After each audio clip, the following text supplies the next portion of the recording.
pour la première heure donc, de cette matinée d'intervention, je vais vous proposer une mise au point sur l'histoire de la solution finale. Et comme je ne dispose que d'une heure avant de laisser la parole à ma collègue Karine Edry pour aborder la question des ateliers hors les murs du mémorial, je vais me concentrer sur le moment du basculement et le moment de la décision du génocide. Voici a priori ce qui est le plan général de cette intervention, notamment pour le cours que j'assure chaque année à Sciences Po Bordeaux pour les étudiants de troisième année, dans le cadre d'un cours d'ouverture. Je vais laisser de côté la première partie pour me concentrer sur ce qui arrive, sur les faits qui se déroulent à partir de 1939. Rapidement sur ce qui aurait été le Grand 1, ce que Saul Friedlander appelle les années de persécution. C'est une période que l'on peut résumer malheureusement en deux mots. Judenhaus, les Juifs dehors, puisque entre 1933 et 1939, la politique nazie à l'encontre des Juifs a essentiellement un objectif, qu'ils partent. Donc les Juifs dehors, Judenhaus, qu'ils partent d'abord en organisant leur persécution de manière systématique, avec, vous le savez, un boycott des commerces et des entreprises juives orchestré dès l'arrivée des nazis au pouvoir au printemps 1933. Des mesures législatives en 1935, que l'on appelle donc généralement les lois de Nuremberg, et qui sont essentiellement deux lois. Loi sur la citoyenneté du Reich qui exclut les Juifs de la citoyenneté allemande qu'ils possédaient depuis la proclamation de l'Empire en 1871, et puis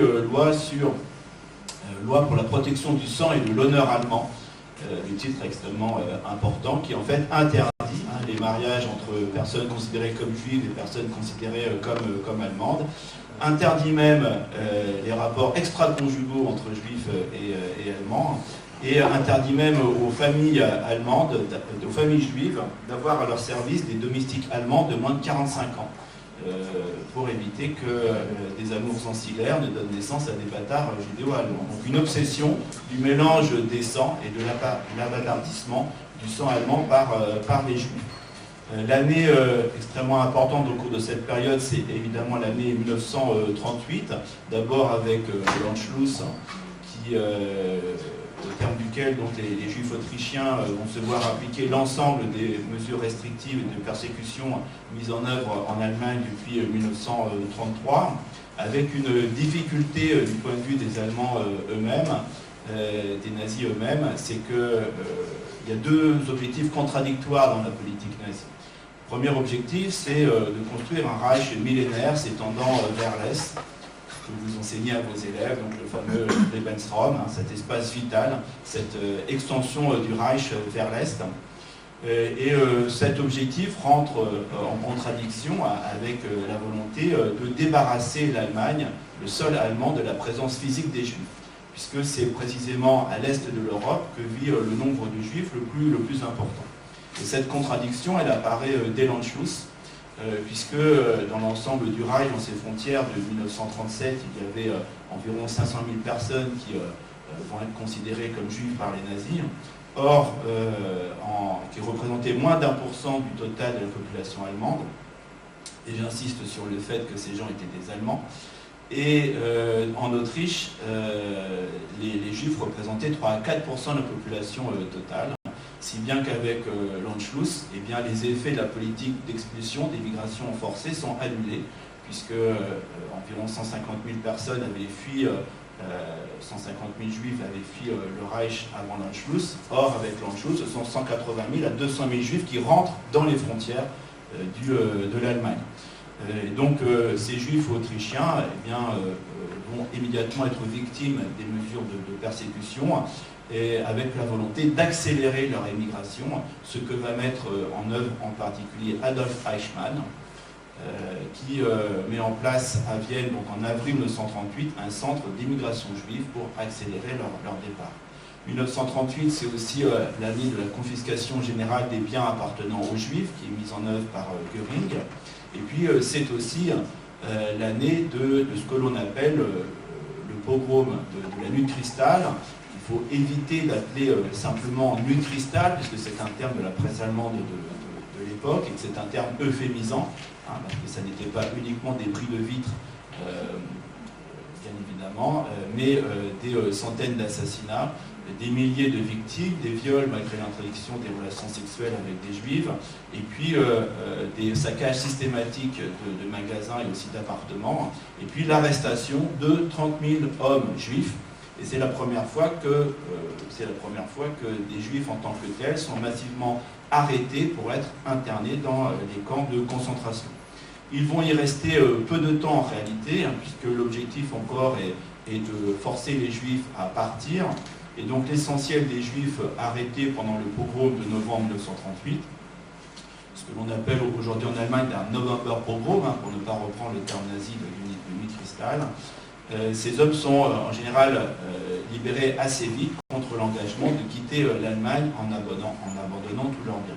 Et à la veille de la Seconde Guerre mondiale, il n'y a pratiquement plus aucun juif arrêté en novembre 1938 dans les camps de concentration. L'objectif est vraiment de débarrasser l'Allemagne de la présence physique des juifs. Et en fait, aux alentours de 280 000 juifs allemands ont effectivement fui l'Allemagne avant que n'éclate la Seconde Guerre mondiale. Donc c'est là que je vais commencer mon exposé. Avec donc cette attaque contre la Pologne le 1er septembre 1939 et cette contradiction que je soulevais tout à l'heure entre ces deux objectifs de la politique nazie, d'une part constituer un empire colonial à l'Est et d'autre part débarrasser l'Allemagne de la présence physique des Juifs, et bien cette difficulté se trouve démultipliée avec l'attaque contre la Pologne. C'est une carte en polonais, mais je crois qu'on comprend quand même assez facilement. Dans la Pologne, dans ses frontières d'avant 1939, il y avait au total plus de 3 millions de Juifs qui représentaient 10% de la population polonaise totale et 1/5 de la population juive mondiale. Et la Pologne, vous le savez, est attaquée à l'ouest par l'Allemagne le 1er septembre 1939, mais ce que les Polonais, à raison, ne manquent jamais de rappeler, c'est qu'ils ont été également attaqués par l'URSS à l'est le 17 septembre 1939. Et donc leur territoire est partagé de cette manière. Donc sur les 3 millions de juifs polonais, 1 300 000 vont se retrouver sous occupation soviétique. Et ils seront d'ailleurs pour une partie d'entre eux victimes des politiques de déportation soviétiques. Et ce qui sauvera paradoxalement la vie à un certain nombre d'entre eux, puisqu'ils ne seront plus là lorsque ces territoires seront attaqués en juin 1941. Et à l'ouest, eh bien, les territoires occupés par les Allemands sont divisés en deux entités. Les territoires qui se trouvent annexés directement au Troisième Reich. Vous le voyez sur cette carte est donné le nombre de 678 000 juifs. Donc ces territoires-là sont annexés à l'Allemagne, deviennent des Gau, des régions du Reich. Et les nazis constituent un territoire central qu'ils appellent le gouvernement général, en reprenant un terme colonial français, dans lequel se trouvent 1 400 000 juifs. Les juifs de ces territoires sont immédiatement victimes de toute une série de mesures qui sont édictées dès le 21 septembre par Reinhard Heydrich, qui a été nommé à la tête d'un office central de sécurité du Reich, Reichssicherheitshauptamt, office central de sécurité du Reich, qui est créé en septembre 1939. Et immédiatement, Heydrich prend donc un certain nombre de mesures, puisque vous le voyez, dans les territoires qui sont occupés dès septembre 1939, il y avait 4 fois plus de juifs que dans l'Allemagne dans ses frontières de 1933. Donc autant vous dire que pour les nazis, c'est une catastrophe. Et donc l'objectif est, dans un premier temps, d'expulser les juifs des régions annexées vers la partie centrale, le gouvernement général, dont la capitale a été fixée à Cracovie, de regrouper les juifs dans un certain nombre de villes, situées le long de voies ferrées. Et dans ces ordres, il est indiqué que ces centres de concentration devront être situés le long des voies ferrées, de manière à ce que les futures mesures soient facilitées. Là, il faut éviter de faire un anachronisme. En septembre 1939, il n'y a pas encore de décision de génocide en préparation. Ces futures mesures qui sont envisagées sont des mesures d'expulsion. il faudra qu'à terme, les Juifs qui vivent dans ces territoires-là soient dégagés, qu'ils soient expulsés, envoyés ailleurs, même si cet ailleurs, on ne sait pas encore véritablement où ce sera. Mais il n'est pas question encore en septembre 1939 de déportation vers des centres d'assassinat. Enfin, dans chaque ville, dans chaque centre de concentration, sera créé un conseil juif d'anciens, les fameux Judenräte, Judenrat au singulier, dont les membres sont nommés arbitrairement et qui sont chargés de mettre en œuvre dans chaque ville les mesures allemandes à l'encontre des Juifs. Et puis toujours cette obsession de la richesse des Juifs, supposée des Juifs, qui donc entraîne ici des mesures de confiscation des biens, entre guillemets, d'arianisation, puisqu'il s'agirait de rendre aux Ariens ce que les Juifs, qui sont uniquement dans ce schéma-là des parasites, leur auraient confisqué. Donc toute une série de mesures qui, dès l'automne 1939, s'abattent sur les Juifs de Pologne. Je ne vais pas toutes les citer, mais notamment le port d'un signe distinctif, d'un brassard blanc avec une étoile de David bleue, rentre en vigueur dans le gouvernement général en novembre 1939, alors que le port d'une étoile jaune avec l'inscription juif ne sera édicté en Allemagne qu'en septembre 1941. Donc le port d'un signe distinctif se fait dans les territoires du gouvernement général 2 ans avant son introduction, près de 2 ans avant son introduction en Allemagne. Le travail forcé également qui est mis en œuvre, et puis toute une série de mesures de restriction des circulations, d'instauration d'un couvre-feu, etc. Et puis progressivement, et ça s'étale sur 2 ans, la création de quartiers séparés, les ghettos, où les Juifs de Pologne vont être enfermés. Le premier étant créé dans la ville de Piotrków Trybunalski, donc dès octobre 1939. Et puis, on le voit, le dernier grand ghetto sera créé après le déclenchement de l'opération Barbarossa, à Lvov, donc aujourd'hui Lviv en Ukraine, en décembre 1941.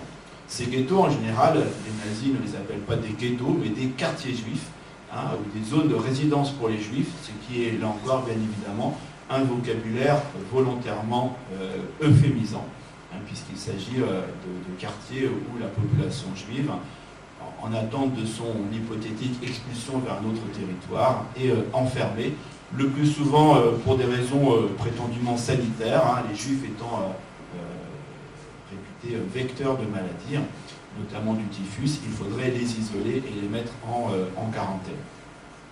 Dans ces ghettos, un certain nombre de soldats allemands vont prendre toute une série de photographies. Et je n'ai pas eu le temps ce matin de rentrer précisément dans l'analyse des images, mais il y a une dizaine d'années au Mémorial avait été présentée une exposition intitulée « Regard sur les ghettos ». Le titre est important puisque c'est un regard allemand sur les ghettos. Et les Allemands, souvent avec des appareils de très grande qualité pour l'époque, FAC, DAC, etc., eh bien, vont rentrer dans les ghettos et vont faire toute une série de photos qui ne sont pas là pour vous permettre à vous aujourd'hui d'enseigner ce qu'était l'enfermement des Juifs dans des ghettos, mais qui sont des photographies ethnographiques, des photographies, enfin ethnographiques entre guillemets, ce sont des photographies d'anthropologie coloniale. C'est-à-dire on photographie ces populations comme on présentait les Pochinans, les pulsions coloniales à Paris en 1931. Donc c'est vraiment un regard qui est là pour souligner l'extériorité de ces populations, par l'étrangeté de ces populations par rapport aux Allemands. Et ce sont souvent des photos posées, d'une très grande qualité technique. Et l'on voit sur cette photographie de 1940, dans le ghetto de Lublin, eh bien, un jeune homme portait ce brassard blanc avec une étoile de David bleue.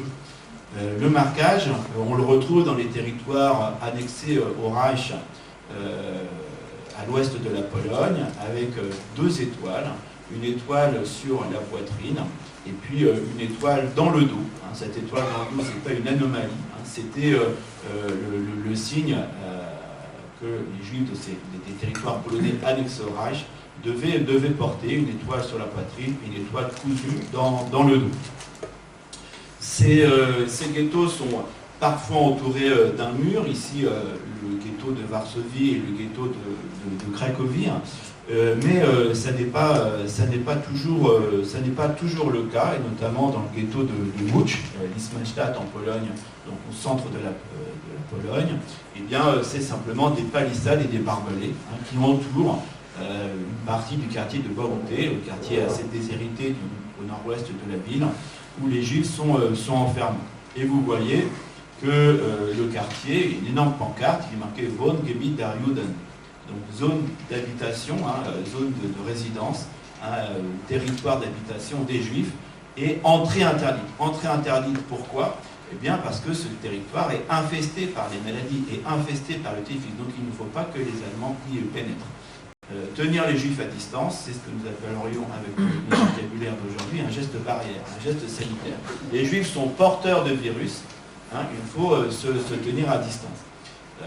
J'aurais pu vous montrer une photographie de l'appel au boycott en avril 1933, où sur une affiche, on connaît tous cette affiche Kauft nicht bei Juden, l'appel n'achète pas chez les Juifs, mais il y a une autre affiche qui est Meiden alles Jüdisches. Tenez-vous à l'écart de tout ce qui est juif. Sous-entendu, tout ce qui est juif est contaminant.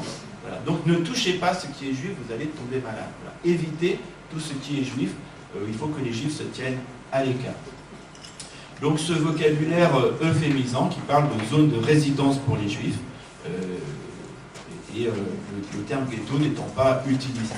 Pour aborder cette question des ghettos, on peut s'appuyer pas uniquement sur des sources nazies, fort heureusement, mais sur des sources émanant des victimes elles-mêmes, notamment tous les textes des journaux qui ont été écrits à l'intérieur des ghettos. Et je vous invite en particulier à lire le Chronique d'une agonie, le journal de Chaim Kaplan, qu'il a tenu à Varsovie de 1939 jusqu'à sa déportation au centre de mise à mort de Treblinka en août 1942. La plupart de ces textes ont été perdus, certains ont été conservés et ont été publiés dans le texte de Chaim Kaplan. Et il note bien, dès octobre 1940, au moment où le ghetto de Varsovie est créé, que les nazis appellent ça un quartier juif, et il met des guillemets, puisqu'il comprend bien que c'est un vocabulaire volontairement euphémisant qui est là pour masquer la réalité de la persécution. Dans la vieille ville de Jérusalem, il y a un quartier juif, il y a un quartier arménien, un quartier musulman, un quartier chrétien. Ce quartier juif n'est pas un ghetto, bien évidemment. Quartier juif est un terme qui est complètement neutre. Et il note bien que le prétexte de la création de ce prétendu quartier juif, ce sont des épidémies, la quarantaine. Mais en réalité, ce quartier va être entouré de murs et de fils barbelés. Et le Judenrat de Varsovie, qui est présidé par un ingénieur, Adam Tchernakov, a la désagréable surprise de recevoir la facture de ce mur qui fait 3 km de long. J'ai parlé des photographies prises par les nazis.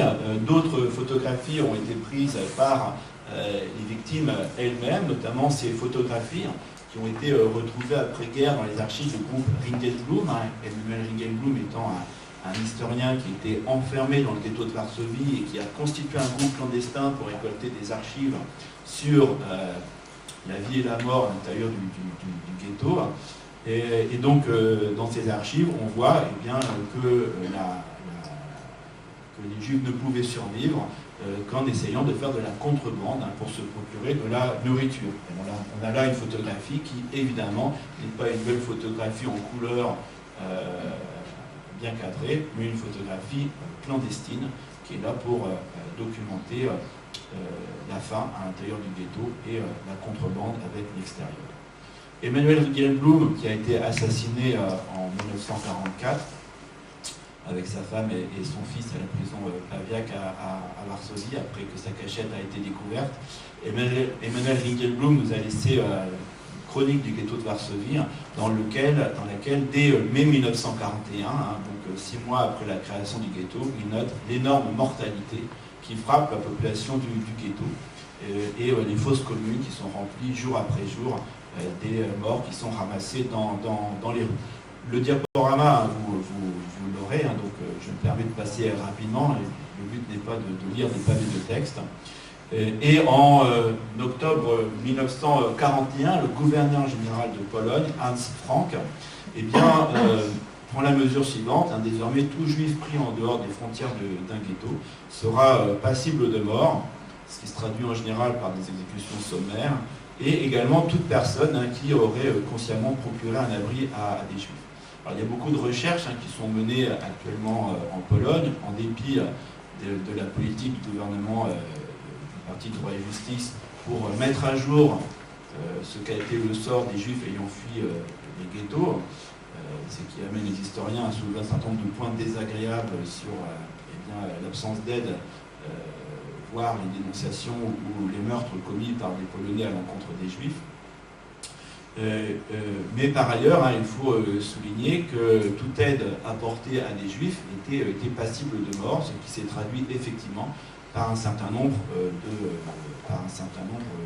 d'exécutions. Le titre de juste parmi les nations est décerné par l'Institut Yad Vashem aux personnes qui ont prêté une assistance aux Juifs pendant la Shoah sans obtenir de rétribution financière et au péril de leur vie.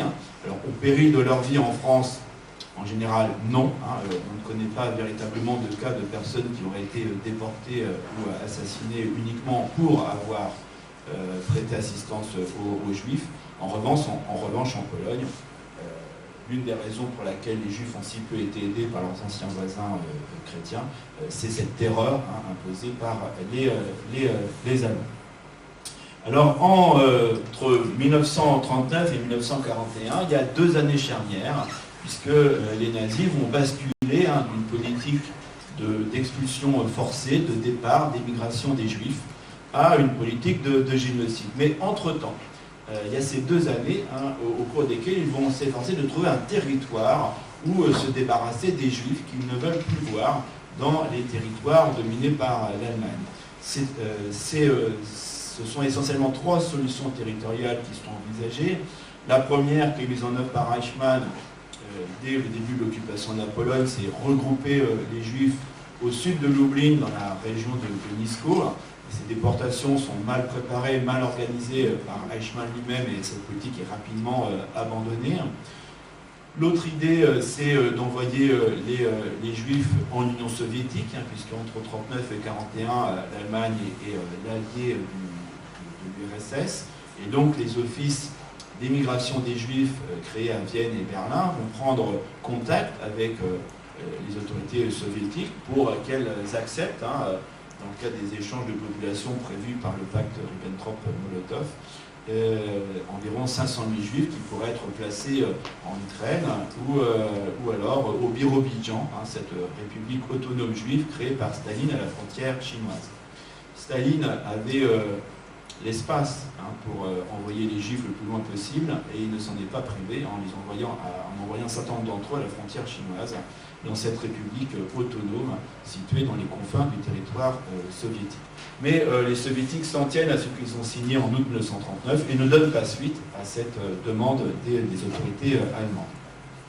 Dernier point, le plan Madagascar, qui est le projet de déportation de 4 millions de Juifs européens en bateau vers cette île de l'océan Indien, après la défaite de la France en juin 1940.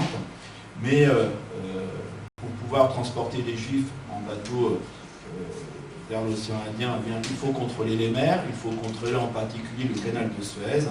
Et ce plan Madagascar est abandonné en même temps que les Allemands renoncent en octobre 1940 à débarquer au Royaume-Uni et à envahir l'Angleterre.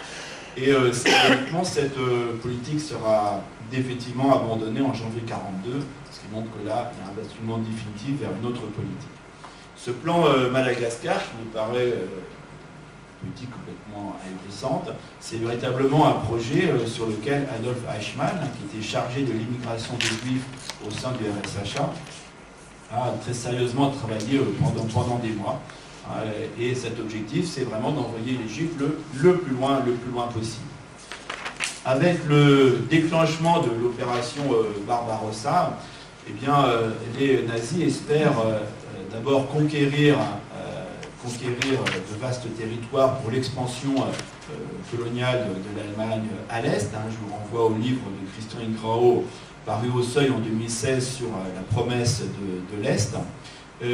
Mais Au-delà de l'Oural, au-delà du cercle polaire, dans des territoires où bien évidemment on n'en verra pas d'Allemands, il sera possible d'expulser en masse les Juifs qui sont concentrés notamment dans les ghettos de Pologne. Donc l'un des objectifs de l'opération Barbarossa est de dégager de très vastes territoires où on pourra enfin se débarrasser des Juifs. En attendant, ça aussi vous le savez, les Allemands vont mettre en place des groupes mobiles de tuerie, je reprends l'expression de l'historien Raoul Lindbergh, des groupes mobiles de tuerie qui vont se déployer à l'arrière de la Wehrmacht pour sécuriser les territoires conquis, les très vastes territoires conquis, puisque les Allemands, au moins depuis la guerre de 1871, ont cette hantise de la guerre des partisans. Et donc ces unités mobiles qui s'étaient déjà déployées en Tchécoslovaquie puis en Pologne en 1939, avec 60 000 tués en Pologne à l'automne 1939 parmi les élites polonaises, et bien de nouveaux groupes d'intervention, Einsatzgruppen, sont mis en place à la veille, donc dans les semaines qui précèdent l'attaque contre l'Union soviétique, et vont se déployer du nord au sud avec une série d'ordres criminels qui, là encore, sont édictés par Reinhard Heydrich. D'abord, dans les territoires occupés à l'Est, bien, Hitler lui-même prend la décision qu'il n'y aura pas de justice militaire. Ça veut dire que des soldats allemands qui commettraient des crimes dans ces territoires ne courent aucun risque, ils ne seront jamais punis. Voilà. Je crois qu'on a d'autres exemples plus contemporains à ce sujet, malheureusement. Et Reinhard Heydrich, l'Office central de sécurité du Reich, prend une série d'ordres en juin 1941 et il donne une série de groupes à exécuter. Et parmi les groupes à exécuter, il y a tous les fonctionnaires du Comintern et les fonctionnaires de rang supérieur et moyen du comité central, et puis les Juifs en place dans l'État et le parti.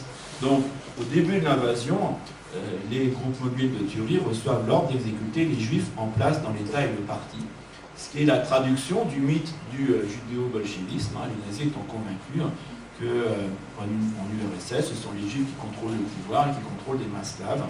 Depuis l'élimination d'une ancienne élite allemande, les Romanov, avec la révolution bolchevique de 1917.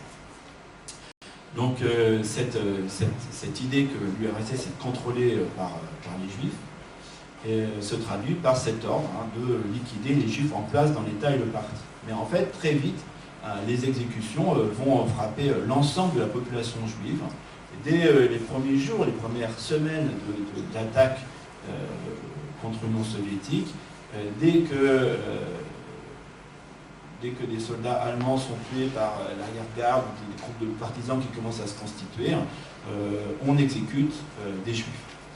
On exécute des Juifs, ce que montre notamment l'historienne Marie Moutier-Butan dans son livre « Les champs de la Shoah, l'extermination des Juifs en Union soviétique occupée », où elle montre comment, dès la fin juin 1941, des exécutions sont perpétrées dans les territoires qui viennent d'être envahis.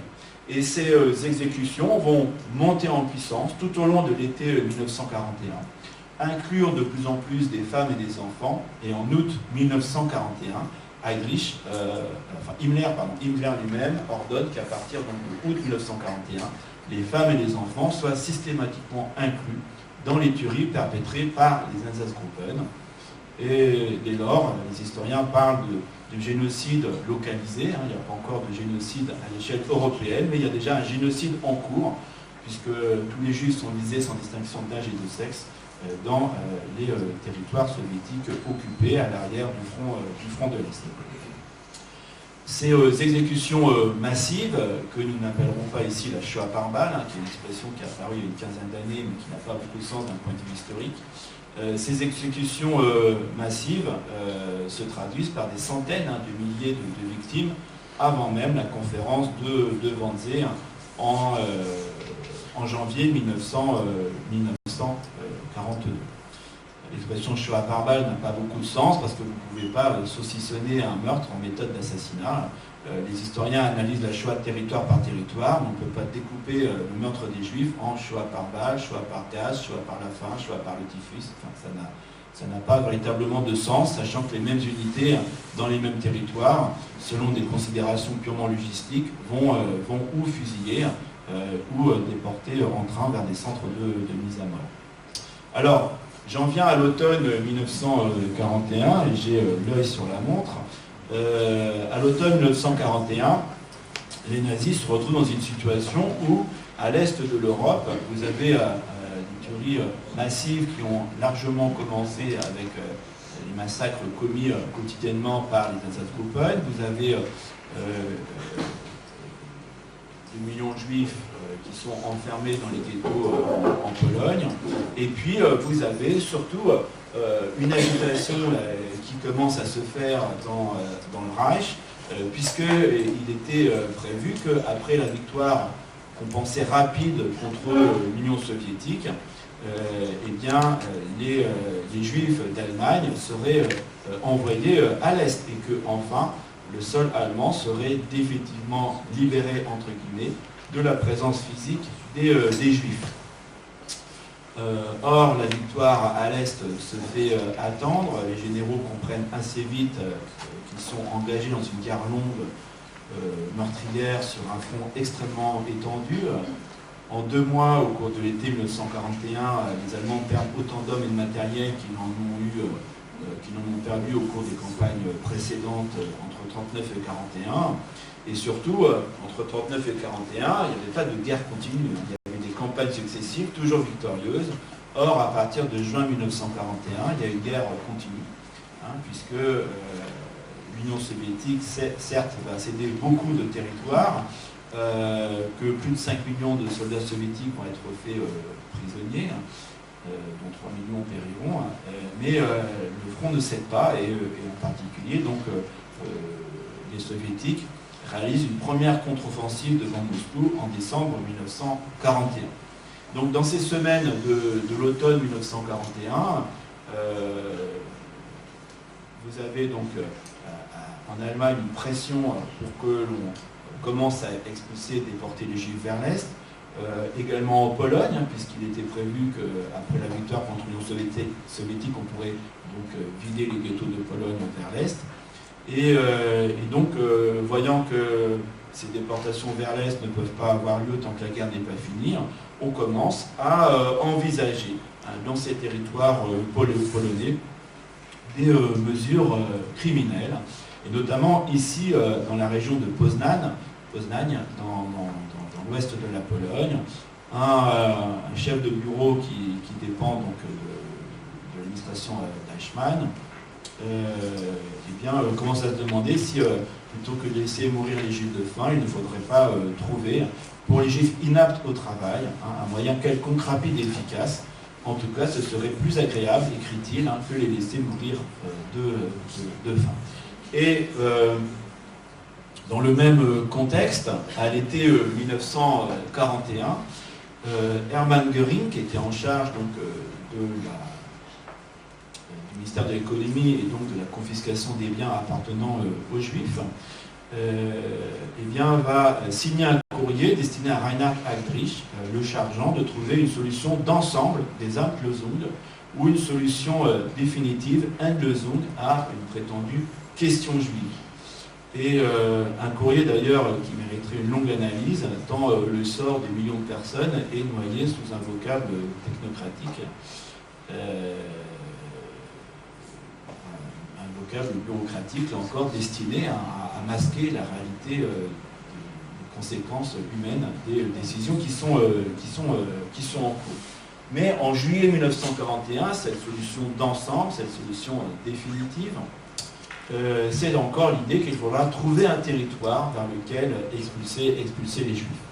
Et donc si j'en viens à l'automne 1941, ce que j'évoquais à l'instant, vous avez donc dans le Reich une pression de plus en plus élevée vers la hiérarchie du régime pour commencer les déportations vers l'Est, des mesures d'assassinat localisées qui vont être mises en œuvre dans les territoires polonais annexés, et puis des fusillades massives dans les territoires soviétiques.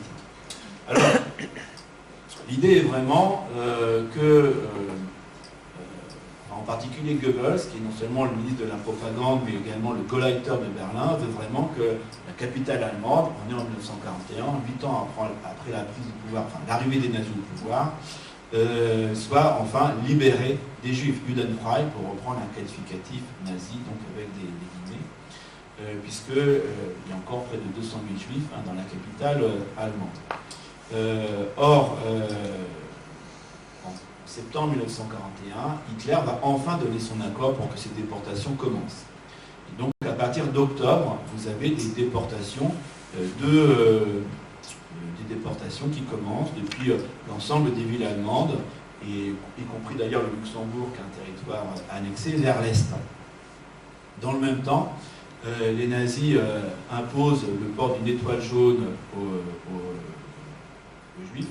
J'insiste sur le fait que ce n'est pas une étoile juive, les juifs eux-mêmes n'ont jamais porté une étoile jaune.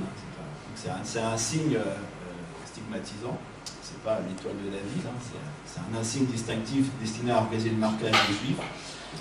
Donc, porte de l'étoile jaune, et puis l'interdiction de l'immigration. Et ça, l'interdiction de l'immigration, c'est extrêmement important, puisque toute la politique nazie jusque-là visait justement à ce qu'ils partent. Et là, il y a un renversement, puisque désormais, on leur interdit de quitter l'Europe sous domination allemande. Et donc ces convois vont partir vers l'Est, mais vont s'arrêter dans les territoires de Pologne, ou dans des ghettos polonais qui sont déjà surchargés, ou alors vont s'arrêter en Lituanie ou en Biélorussie, mais ils ne vont pas plus loin, puisque plus loin, la guerre est encore en cours. Et donc ces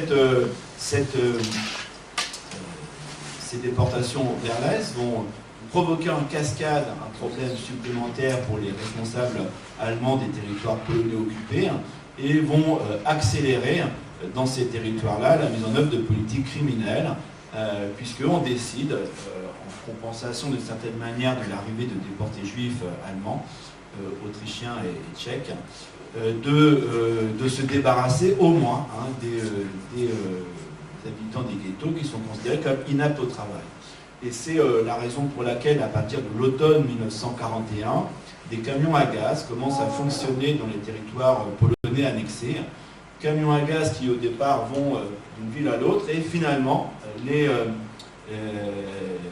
policiers et SS décident de centraliser l'assassinat dans les camions à gaz dans une localité au nord-ouest de Łódź, à Remno. Remno, qui est vraiment pratiquement un hameau, le long d'une départementale, à 75 km au nord-ouest de Łódź. Donc les déportations à Remno vont commencer au début du mois de décembre 1941. Ça, c'est pour les territoires polonais annexés. Dans le gouvernement général, il y a une série de réunions de la police et de la SS, coordonnées par le responsable de la police et de la SS dans le district de Lublin, Odilo Pomocnik, qui se déroule autour du mois d'octobre, et au début du mois de novembre commence la construction du centre de mise à mort de Belzec, le long de la voie ferrée, allant de Lublin à Alfów, Lemberg. Et les assassinats vont commencer à Belzec en mars 1941. Mars 1942. Et puis, l'événement, donc on a une série de politiques meurtrières localisées qui vont en quelque sorte fusionner avec l'entrée en guerre des États-Unis en décembre 1941. Donc là, je suis très loin du front de l'Est, je suis à Pearl Harbor, dans l'océan Pacifique. Attaque japonaise, entrée en guerre des États-Unis, et l'Allemagne, le 11 décembre 1941, va elle-même déclarer la guerre aux États-Unis. Donc là, vous avez une espèce de fuite en avant politique, stratégique et militaire, puisque l'Allemagne n'a pas réussi à envahir l'Angleterre, elle s'est embourbée en Union soviétique. Et en décembre 1941, alors que les soviétiques viennent de mettre en œuvre une première contre-offensive devant Moscou, et que les troupes de la Wehrmacht sont engluées dans l'hiver soviétique, Hitler va déclarer la guerre aux États-Unis, mais il va falloir expliquer aux Allemands pourquoi on se lance dans cette guerre, eh bien, parce qu'on est les alliés des Japonais, eh bien, parce que, là encore, cette explication ne peut venir que d'un prétendu complot juif, avec des affiches qui ont la densité en texte des affiches de lutte ouvrière, avec énormément de... Il y a même un grand 1 et un grand 2, et ce que l'on repère, donc, c'est des Jüdischen Drahtzieher, c'est-à-dire les juifs qui tirent les ficelles. Et vous avez à côté ce schéma, qui est quand même assez extraordinaire. Si ça n'était pas dramatique, c'est tellement grotesque que ça en pourrait être drôle. On pourrait croire que ça sort des rubriques à braque ou des dingos dossiers de Marcel Gottlieb. Mon père, vous savez, Arvid Gottlieb est lui-même mort à Auschwitz. Puisque là, on a une espèce de figure grotesque de juifs à rouflaquettes, avec des flèches partout, dans tous les sens, expliquant que, eh bien, si l'Allemagne se retrouve en guerre contre l'URSS, le Royaume-Uni et les États-Unis, c'est à cause d'un prétendu complot juif, puisque ces puissances seraient contrôlées par les juifs. Vous voyez d'ailleurs la différence ici entre le racisme contre les populations africaines et l'antisémitisme, c'est que le juif est toujours au-dessus. Le noir, l'arabe, le chinois, c'est toujours en bas. La hantise des racistes, c'est de ne pas se mélanger avec ces populations réputées inférieures. Le juif entre guillemets, le juif de l'antisémite, est toujours au-dessus. Et c'est ça qui le rend dangereux. Non seulement il est indétectable, parce qu'on ne peut pas le reconnaître physiquement, donc on lui invente des caractéristiques physiques comme celle-ci, mais le juif est toujours au-dessus et constitue une menace. C'est lui qui tire les ficelles avec l'antisémitisme. Vous avez toujours cette démonologie, cette causalité diabolique, l'idée d'un vaste complot pour prendre le contrôle du monde, et ça n'a malheureusement pas disparu avec les nazis. Donc cette guerre est réputée une guerre juive.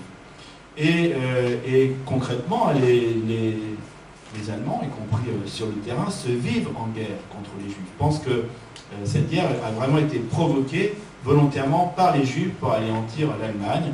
Et le génocide, comme tous les génocides du XXe siècle, est présenté comme une politique défensive. Ce sont les Juifs qui veulent anéantir l'Allemagne. Les Allemands ne feraient que se défendre.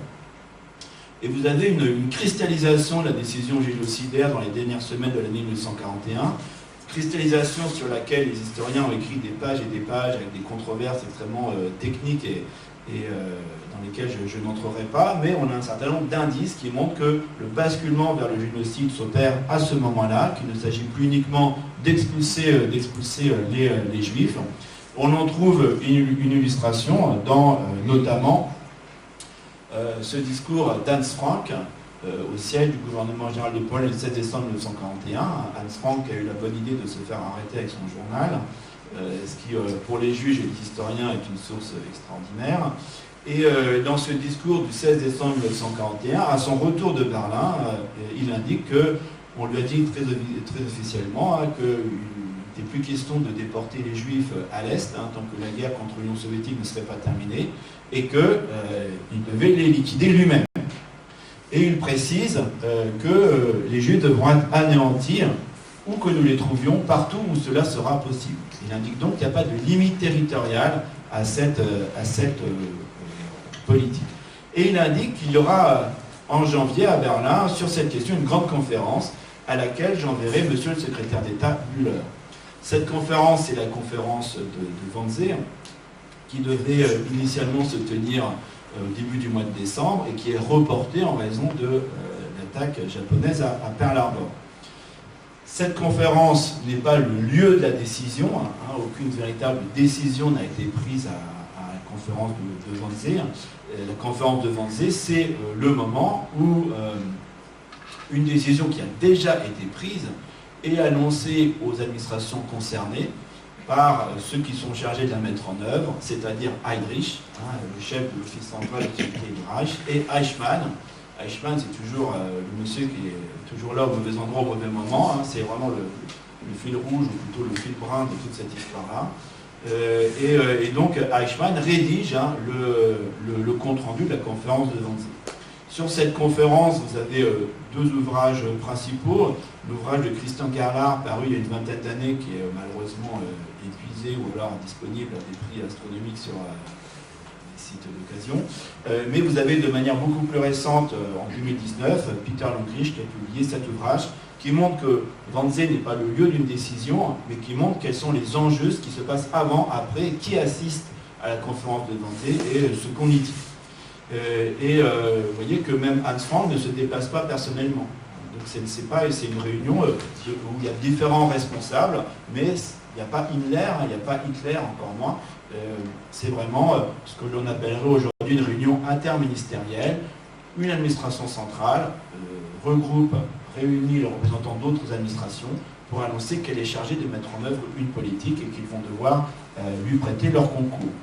Et donc Heydrich annonce que désormais c'est la SS qui a la haute main sur la politique anti-juive et que c'est plus le ministère de l'économie, c'est plus Göring qui mettait en œuvre les persécutions économiques, désormais c'est la SS et cette politique va consister à ratisser toute l'Europe d'ouest en est pour déporter les juifs vers des lieux de travaux forcés à l'est et il faudra se débarrasser des inaptes au travail et puis finalement de ceux qui travaillent aussi pour éviter que ne se reconstitue une nouvelle souche juive. Donc des représentants de différents ministères, dont Bühler, comme indiqué dans le document d'Hans Frank, et puis page 6 de ce protocole dont un exemplaire a été retrouvé en 1945, une liste de territoires, de pays, avec finalement au total un chiffre de 11 millions de personnes à déporter et assassiner. Les territoires qui sont regroupés derrière la lettre A sont déjà occupés par l'Allemagne. L'Altreich, c'est l'Allemagne dans ses frontières de 1937. Ostmark, c'est l'Autriche. Et on voit que ces chiffres sont à jour, puisque pour Litauen, la Lituanie, c'est 34 000 juifs, ce qui est le chiffre, malheureusement, au moment de la conférence, puisque les 2 tiers de la population juive de Lituanie avaient été assassinés.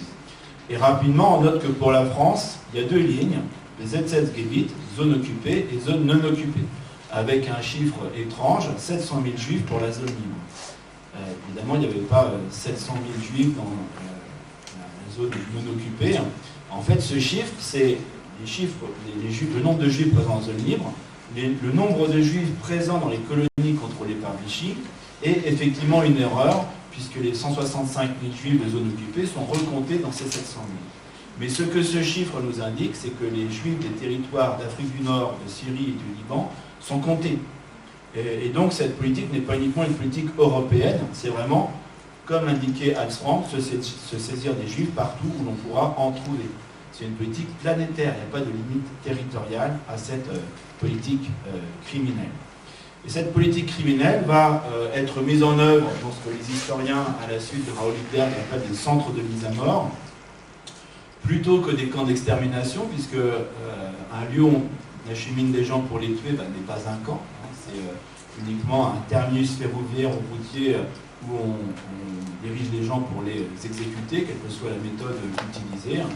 Et on doit à l'historien Tal Brugman cette carte des centres de mise à mort qui sont disséminés entre la mer Baltique et la mer Noire, dans ce que l'on appelait avant-guerre le Jiddischland, c'est-à-dire ces vastes territoires où vivaient des millions de juifs à la veille de la guerre.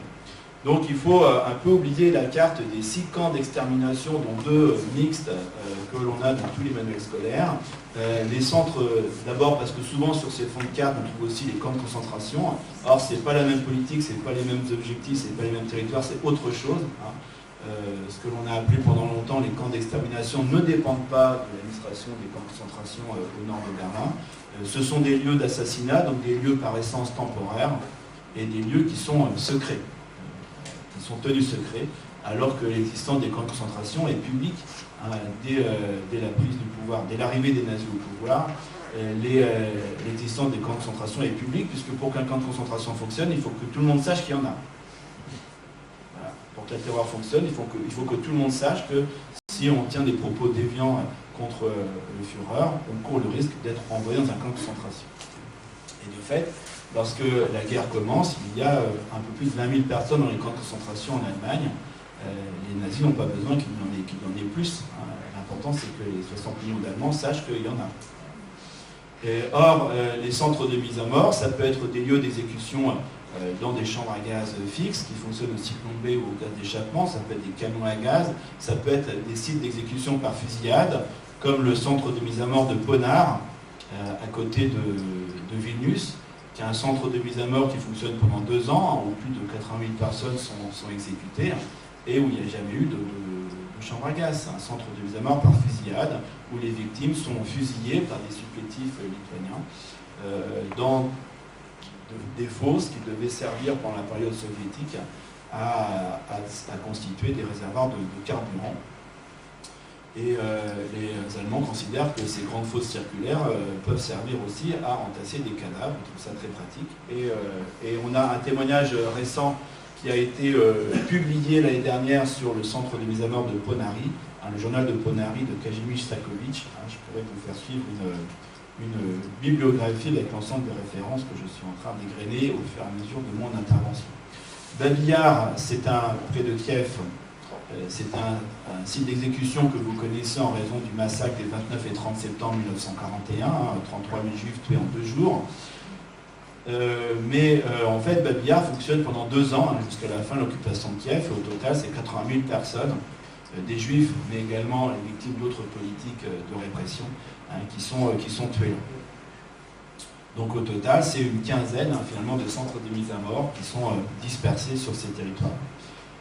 Le cœur de l'assassinat des Juifs d'Europe, et donc il me reste 10 minutes, le cœur de l'assassinat des Juifs d'Europe, c'est vraiment l'action Reinhard, c'est-à-dire l'assassinat des Juifs qui ont été enfermés dans les ghettos de Pologne entre 1939 et 1941. L'historien Christopher Browning note en particulier dans des hommes ordinaires, le 101e bataillon de police de réserve de la solution finale en Pologne, qu'au début de l'année 42, 80% des victimes sont encore en vie et que cette proportion s'est inversée à la fin de l'automne 1943. Et cet assassinat des Juifs de Pologne va être, du gouvernement général, va être réalisé dans 3 centres de mise à mort qui ouvrent au printemps 42, Belzec, Sobibor et Treblinka, vers lesquels sont déportés principalement, notamment, pour un tiers des victimes, les Juifs du ghetto de Varsovie.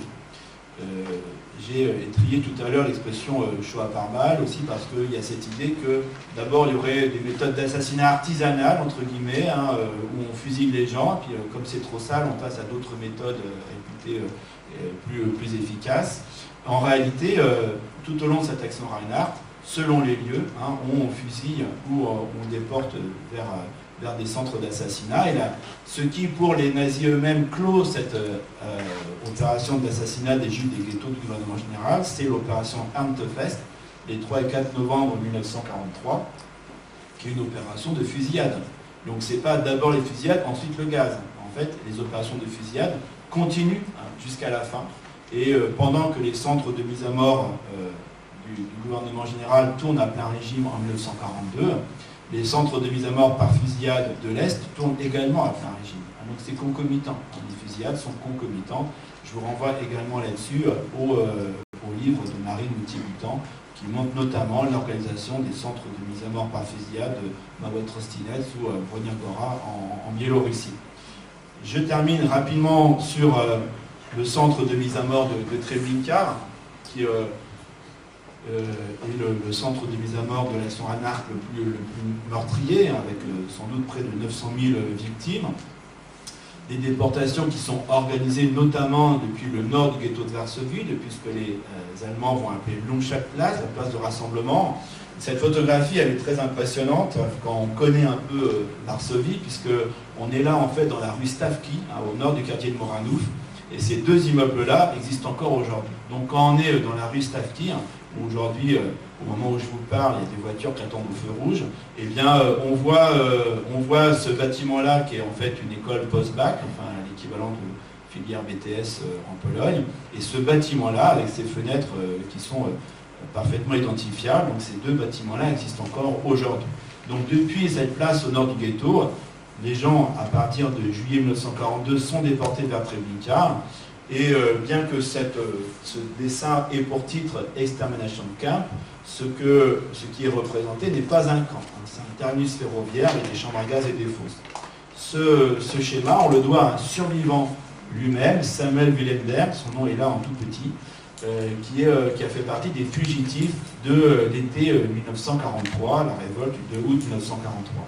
Ce que l'on voit ici, ce sont les baraques, la rampe d'arrivée des convois, les baraques de déshabillage, la place où les bagages des victimes étaient triés, c'est là que travaillait Samuel Willenberg, et on voit un passage entouré de barbelés par lequel les victimes devaient être marchées jusqu'aux chambres à gaz, 10 pièces alimentées par des gaz d'échappement produits par un moteur fixé à l'extérieur.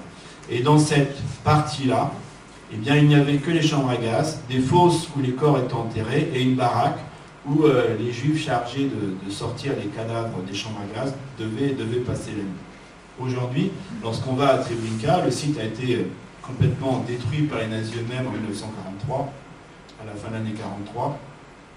Donc on ne voit qu'une clairière avec un monument qui date des années 60 et des pierres avec les noms des villes depuis lesquelles des convois ont été organisés vers Treblinka. Mais à l'entrée du site, il y a un petit musée où on retrouve notamment une maquette du centre de mise à mort, où l'on retrouve donc cette place d'arrivée des convois, les baraques de déshabillage, la place de tri des bagages et le corridor, enfin, ce que les nazis appelaient le Schlor, le boyau, ou ils l'appelaient ironiquement le chemin du ciel, donc ce chemin entouré de barbelés à travers un bosquet qui menait jusqu'au bâtiment des chambres à gaz. Et lorsqu'on fait le tour de la maquette, eh bien, on retrouve ce bâtiment des chambres à gaz et l'ensemble des fosses, faisant plusieurs étages, l'équivalent de plusieurs étages d'immeubles de profondeur, où des centaines de milliers de corps ont été ensevelis avant d'être extraits et brûlés sur des bûchers à ciel ouvert.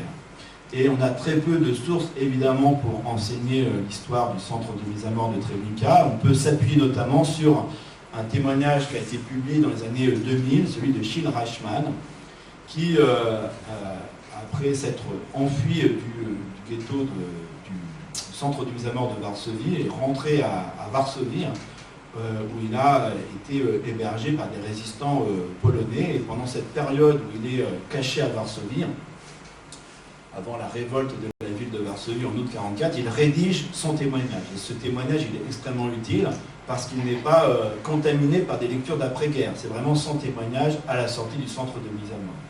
Et donc, rapidement, quelques indications. Ce témoignage, chez Reichmann, je suis le dernier juif.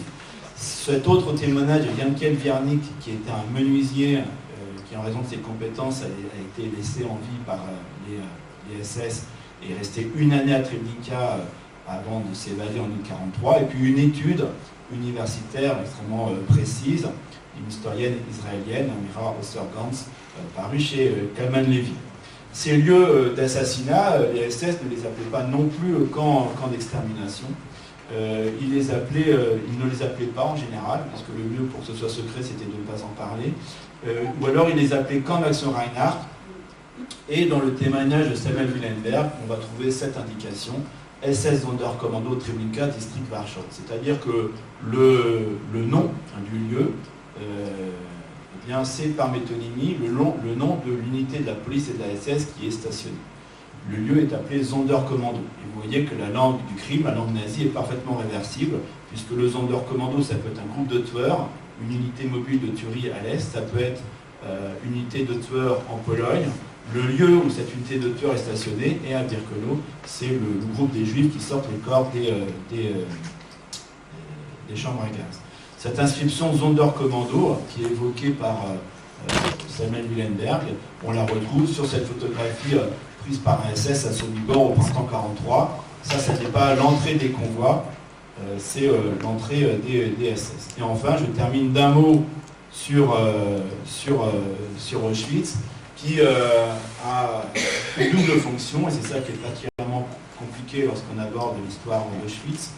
Auschwitz, c'est à la fois un immense complexe concentrationnaire et un centre de mise à mort où près d'1 million de juifs ont été assassinés. La grande difficulté lorsqu'on aborde l'histoire d'Auschwitz, c'est d'arriver, quand on est sur place, comme je l'étais ce week-end avec des professeurs de l'Académie de Montpellier, c'est d'arriver à distinguer ces deux éléments, l'histoire d'un immense complexe concentrationnaire, dépendant de l'ensemble du réseau des camps de concentration piloté depuis Oranienburg, au nord du camp de Sachsenhausen, et c'est un centre de mise à mort où les Juifs, ou la plupart des Juifs déportés, sont assassinés dès l'arrivée des convois dans des chambres à gaz situées en dehors de l'espace concentrationnel. Donc je vais m'arrêter là, parce que si je rentrais dans les singularités du camp d'Auschwitz, vous voyez que je pourrais tenir un certain temps, hein, puisque même en ce qui concerne la déportation des Juifs vers Auschwitz, la singularité, c'est que tous les Juifs n'étaient pas tués dès l'arrivée des convois, comme à Treblinka, mais qu'une partie d'entre eux rentrait dans le camp. Et on abordera tout à l'heure l'histoire du convoi numéro 1, parti d'ici le 27 mars 1942, où il n'y avait pas encore de sélection, et donc tous les déportés de ce premier convoi de déportés juifs de France depuis Compiègne sont rentrés dans le camp, donc le 30 mars 1942, à leur arrivée à Auschwitz. Voilà, je vous remercie de votre attention et je vais m'arrêter là pour cette première partie de mon exposé.